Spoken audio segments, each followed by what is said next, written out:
Seperti yang telah disebutkan sebelumnya, si tukang roti itu memberikan tagihan kepada si pemuda atas aroma roti yang selama ini dia cium dari toko rotinya.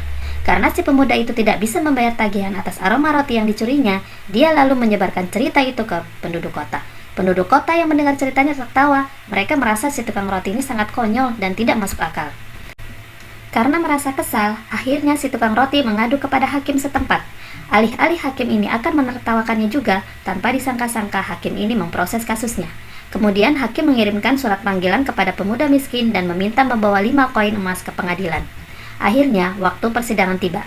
Si pemuda dan tukang roti hadir di pengadilan dan disaksikan penduduk kota itu. Kemudian, sang hakim bertanya kepada si pemuda miskin, apakah dia mencium aroma wangi roti dari toko si tukang roti itu. Si pemuda berkata jujur bahwa dia memang setiap hari mencium aroma roti dari tokonya. Lalu, hakim menyuruhnya untuk membayar aroma yang sudah dicuri itu. Dia meminta si pemuda itu untuk memindahkan koin-koin emas yang dibawanya dari tangan satu ke tangan yang lainnya beberapa kali. Dan hakim berkata kepada tukang roti itu apakah dia mendengar suara gemerincing koin yang dipindahkan itu.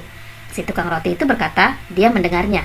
Akhirnya, hakim tersebut berkata kalau si pemuda sudah membayar aroma roti yang dicurinya.